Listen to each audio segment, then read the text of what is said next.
তৃণমূলের একটা অংশ তারা বলছেন আইপ্যাক যত নাটের গুরু, যত দোষ নন্দ ঘোষ, সেই ঘোষের নাম আইপ্যাক।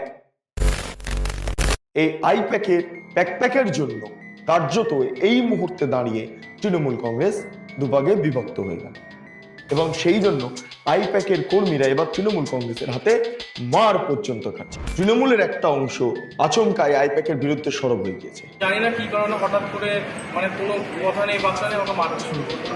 চোখের মনি ওপর নিচ ডান দিক বাদিক এরকম হবে, ভাবছেন কিছু একটা, টেনশন কাজ করছে।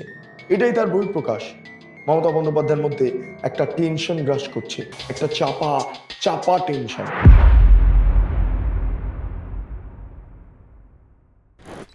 ভিনেস চান্দ্রেল গ্রেপ্তার হতেই এই মুহূর্তে মমতা বন্দ্যোপাধ্যায়ের কপালে ভাঁজ। ভাঁজ অত্যন্ত ভয়ঙ্কর ভাবে দেখা দিচ্ছে। সেই কারণের জন্য এবার তৃণমূলের একটা অংশ আচমকায় আইপ্যাকের বিরুদ্ধে সরব হয়ে গিয়েছে এবং সরব হয়েছে বলে আইপ্যাকের কর্মীদের ওপর মারধর করতে তৃণমূল কংগ্রেস কর্মীরা পিছপা হচ্ছে না। তার কারণ কেন জানেন? তার কারণ তৃণমূল কংগ্রেসের একটা অংশ বুঝতে পেরেছেন যে এই আইপ্যাকই ক্ষতি করছে তৃণমূল কংগ্রেসের। আজকের দিনে দাঁড়িয়ে ভিনেস চান্দ্রেলের কয়লা কাণ্ডের পরিপ্রেক্ষিতে দাঁড়িয়ে গ্রেফতারি তৃণমূল কংগ্রেসকে অনেকটাই নিচে ফেলে দিল এবং এই ভয় গ্রাস করছে তৃণমূল কংগ্রেসের একাংশের মধ্যে। সেই কারণে তারা এবার আইপ্যাককে সহ্য করতে পারছে না এবং সেটাই যদি হয় তাহলে সংশ্লিষ্ট তৃণমূল নেতৃত্বের একটা অংশ তারা অভিষেক বন্দ্যোপাধ্যায় এবং মমতা বন্দ্যোপাধ্যায়কেও সহ্য করতে পারছেন না, এমন একটা জায়গায় চলে আসছে রাজনৈতিক কাঠামো। অর্থাৎ দল এবার দুভাগে বিভক্ত হয়ে যাচ্ছে, একটা অংশ আইপ্যাক পন্থী আর একটা অংশ আইপ্যাক বিরোধী। এবং এই আইপ্যাক বিরোধিতাকে সামনে রেখে কৃষ্ণনগরে একটা পার্টি অফিসের ভেতরে আইপ্যাক কর্মীকে এত মারধর করা হলো, এত মারধর করা হলো যে সেই আইপ্যাক কর্মী এই মুহূর্তে হাসপাতালে ভর্তি। আর মমতা বন্দ্যোপাধ্যায় নববর্ষের শুভেচ্ছা জানাতে গিয়ে ক্যামেরা ফেস করতে পারছেন না। তার আই কন্ট্যাক্ট ডিরেক্টলি ক্যামেরার সঙ্গে নেই, তার চোখ এদিক ওইদিক এদিক ওইদিক করছে। খুব ইম্পর্টেন্ট ভাবে এই ছবিটা আপনাদের সামনে তুলে ধরছি, কারণ ভিনেস চান্দ্রেলের গ্রেপ্তারিতে ইতিমধ্যে দলের অভ্যন্তরে যেমন আইপ্যাককে নিয়ে ক্ষোভের সঞ্চার ঘটছে, ঠিক একই সঙ্গে মমতা বন্দ্যোপাধ্যায় একটা টেনশন তার মধ্যে গ্রাস করেছে যে আইপ্যাক কর্তা গ্রেপ্তার হয়ে যাওয়ার জেরে অনেক স্ট্র্যাটেজি, অনেক কিছুর পরিবর্তন ঘটাতে হতে পারে। কারণ এই ভিনেস চান্দ্রেল অনেক স্ট্র্যাটেজি তৈরি করেছিলেন, সেই স্ট্র্যাটেজি এই মুহূর্তে সম্পূর্ণভাবে নির্বাচনের প্রাক্কালে ভেস্তে গেল। এইটা হচ্ছে এই মুহূর্তে সবচেয়ে গুরুত্বপূর্ণ খবর। শুধু তাই নয়, আইপ্যাক কর্তা প্রতীক জৈন তিনি দিল্লিতে ফোন করছেন বিভিন্ন জায়গাতে, বাঁচাও বাঁচাও, কে আছো বাঁচাও, মমতা বন্দ্যোপাধ্যায়ের হাত ধরে আমি পড়েছি বিপদে, কে আছো বাঁচাও। এই হচ্ছে মোদ্দা বক্তব্য।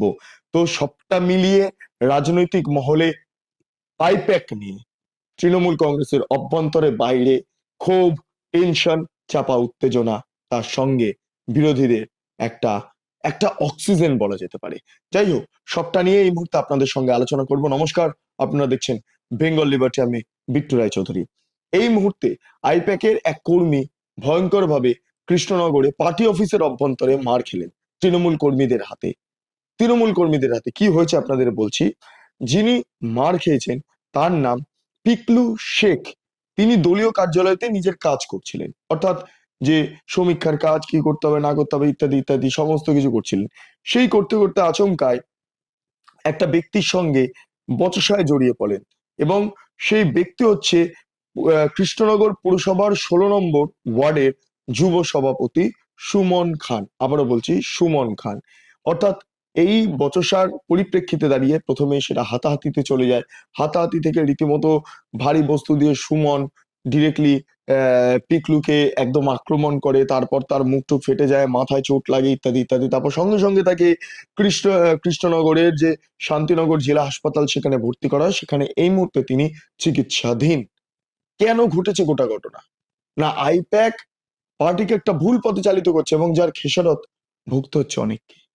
খেসারত ভুগতে হচ্ছে পার্টির নিচু তলার কর্মীদের, যারা এই মুহূর্তে দাঁড়িয়ে তারা তৃণমূল কংগ্রেসকে জেতানোর জন্য নানা রকম কার্যকলাপ চালিয়েছে, কিন্তু এই মুহূর্তে তারা ভাবছে যে এই আইপ্যাকের জন্যই আমাদের প্রবলেম, এই আইপ্যাকের জন্যই যাবতীয় সমস্যার সূচনা। সেই কারণের জন্য এই আইপ্যাক আমাদের শেষ করে দিল। ভিনেস চান্দ্রেল শেষ করে দিল, প্রতীক জৈন শেষ করে দিল, আর সেই আইপ্যাক কর্মী পার্টি অফিসে বসে আমাদের ওপর ছড়ি ঘোরাবে, তৃণমূল কংগ্রেসের ওপর ছড়ি ঘোরাবে, যে তৃণমূল কংগ্রেসের কর্মীরা লাগাতার উন্নয়ন হয়ে মমতা বন্দ্যোপাধ্যায়ের জন্য লাঠিপেটা করতে, ঠ্যাঙাড়ে বাহিনী প্রস্তুত করতে কার্যত রেডি, যারা ছাপ্পা ভোট এত কষ্ট করে করায়, আইপ্যাক তাদেরকে নির্দেশ দেবে কিভাবে কাজ করতে হবে না করতে হবে। এই হচ্ছে মোদ্দা বিষয়। মারপিট লেগে গেল, একদম গোষ্ঠীদ্বন্দ্ব, নরমাল গোষ্ঠীদ্বন্দ্ব।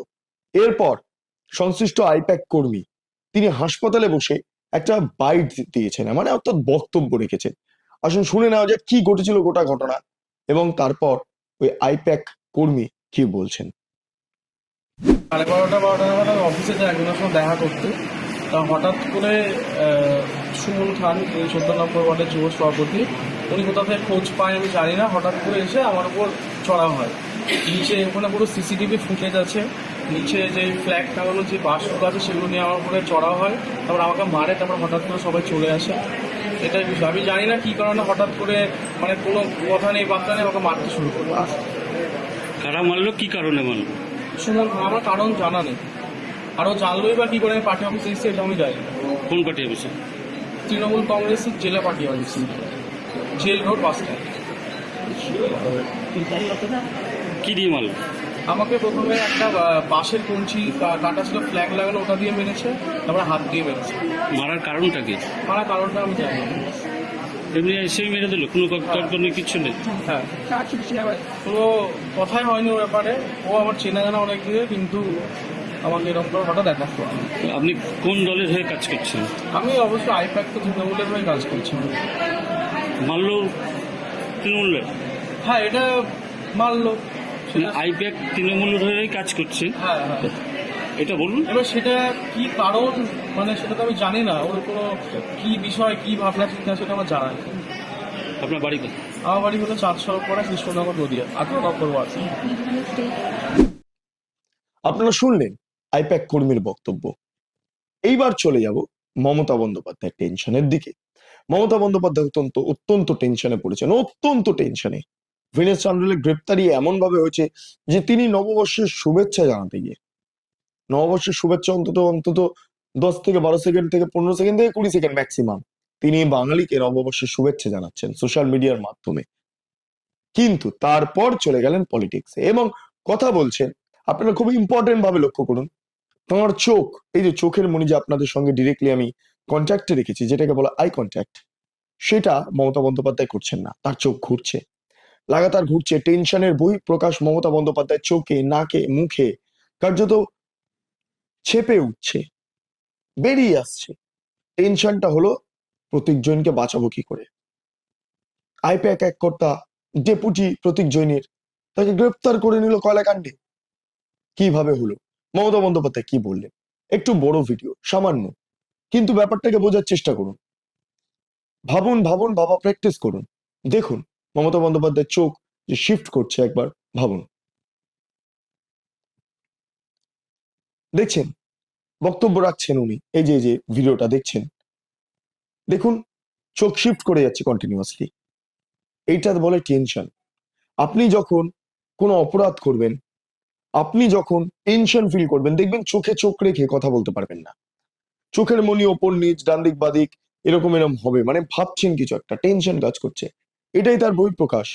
মমতা বন্দ্যোপাধ্যায়ের মধ্যে একটা টেনশন গ্রাস করছে, একটা চাপা চাপা টেনশন। এই টেনশনটাই প্রতীক জৈনকে কিভাবে বাঁচানো যাবে। আর ভিনেস চান্ডেল গ্রেপ্তার হয়ে গেল, দলের অভ্যন্তরে দুভাগে বিভক্ত হয়ে গেল গোষ্ঠীদ্বন্দ্ব আইপ্যাককে নিয়ে। এই সমস্ত তার মস্তিষ্কে এই মুহূর্তে কাজ করছে। মমতা বন্দ্যোপাধ্যায় চাপে রয়েছেন। অন্যদিকে দাঁড়িয়ে আমি যেটা খবর পাচ্ছি, প্রতীক জৈন, যার বাড়িতে ইডি হানা দিয়েছিল এই কয়লাকাণ্ডকে সামনে রেখে, যার বাড়ি থেকে মমতা বন্দ্যোপাধ্যায় এরম ফাইল বুকে করে নিয়ে বেরিয়ে গিয়েছিলেন, সবুজ ফাইল রহস্য, সেই প্রতীক জৈনের এই মুহূর্তে মানে ভাবনা চিন্তা একটা ভয়ঙ্কর জায়গায় যাচ্ছে। যাচ্ছে কিরকম ভাবে জানেন, তিনি ভাবছেন যে আদৌ তো বাঁচবো তো, আদৌ তো আমি ধরা পড়বো না তো, পড়বো, এরকম এরকম একটা ব্যাপার। কি হবে না, দিল্লিদের ফোন করি, একটু দিল্লির লোকজনকে ফোন করি, করছে, আমার কি গ্রেপ্তার হতে পারি আমি, আমার কি এর মধ্যে গ্রেপ্তার হওয়ার আছে, আমি কি করে বাঁচবো। এইভাবে এইভাবে লাগাতার ফোনের মাধ্যমে প্রত্যেকজন লাগাতার যোগাযোগ করছেন, হয়তো মমতা বন্দ্যোপাধ্যায়কে ফোন করছেন, অভিষেক বন্দ্যোপাধ্যায়কে ফোন করছেন, এই কোন কেসে ফাঁসলাম, কেন ফাঁসিয়ে দিলেন আমাকে, এবার আমি কি করব, আমার এত বড় একটা সংস্থা আইপ্যাক। যাই হোক, প্রত্যেকজন দিল্লিতে ফোন করছেন, একে তাকে ফোন করছেন, করে করে করে করে করে করে করে করে তিনি বাঁচার চেষ্টা করছেন। দীনেশ চান্ডেল আপাতত শ্রীঘরে, ইডির হেফাজতে।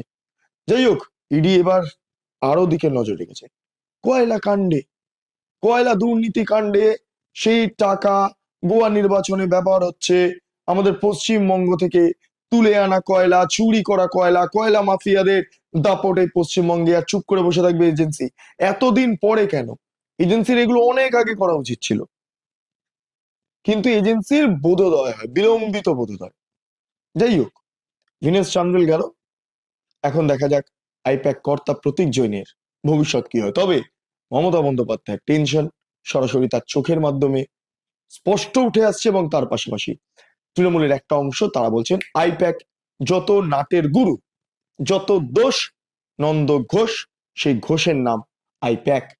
আইপ্যাক, এই আইপ্যাকের প্যাকপ্যাকের জন্য কার্যত এই মুহূর্তে দাঁড়িয়ে তৃণমূল কংগ্রেস দুভাগে বিভক্ত হয়ে গেল, এবং সেই জন্য আইপ্যাকের কর্মীরা এবার তৃণমূল কংগ্রেসের হাতে মার পর্যন্ত খাচ্ছেন। হ্যাঁ, তৃণমূল কংগ্রেস মারতে পারেন, ভালো মারধর করতে পারেন, কারণ এইটা তাদের কালচারের মধ্যে রয়েছে।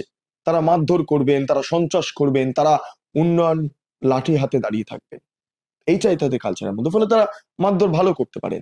কিন্তু সে মারধরটা এখন বিরোধীদের পরিবর্তে ভায়োলেন্সের, বিরোধীদের বিরুদ্ধে যে ভায়োলেন্স হয় সেটার পরিবর্তে হঠাৎ করে যদি কর্মী সমর্থকদের বা তৃণমূল কে যারা নিয়ন্ত্রণ করছেন আইপ্যাকের কর্মীদের যদি মারেন, চিন্তার বিষয়।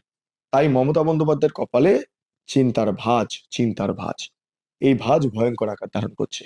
নির্বাচন একদম কার্যকর হতে, মানে নির্বাচন হতে, ভোট দেওয়ার যে দিনটা আর মাত্র কয়েকদিন বাকি আছে, প্রথম দফা, তারপর সেকেন্ড দফা।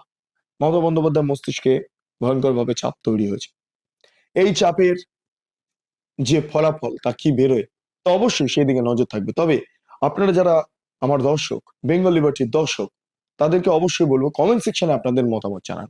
সমস্ত ডিটেলস আপনাদের সামনে তুলে ধরলাম।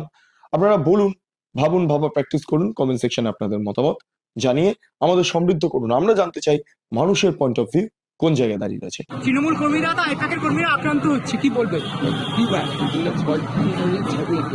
মানুষ জেগে গেছে, সব কোনো ব্যাকপ্যাক চলবে না। আপনারা এতক্ষণ ধরে দেখছিলেন বেঙ্গল লিবার্টি। চ্যানেলটি অবশ্যই ভালো লাগলে লাইক করুন, সাবস্ক্রাইব করুন, শেয়ার করুন, বেল আইকন ক্লিক করুন www.bengalliberty.com। সেখানে ক্লিক করুন, সমস্ত খবর আপনাদের জন্য সাজানো রয়েছে। স্বাধীন কাঁচিন এবং গেরিলা সাংবাদিকতার পাশে দাঁড়ান। অসংখ্য ধন্যবাদ।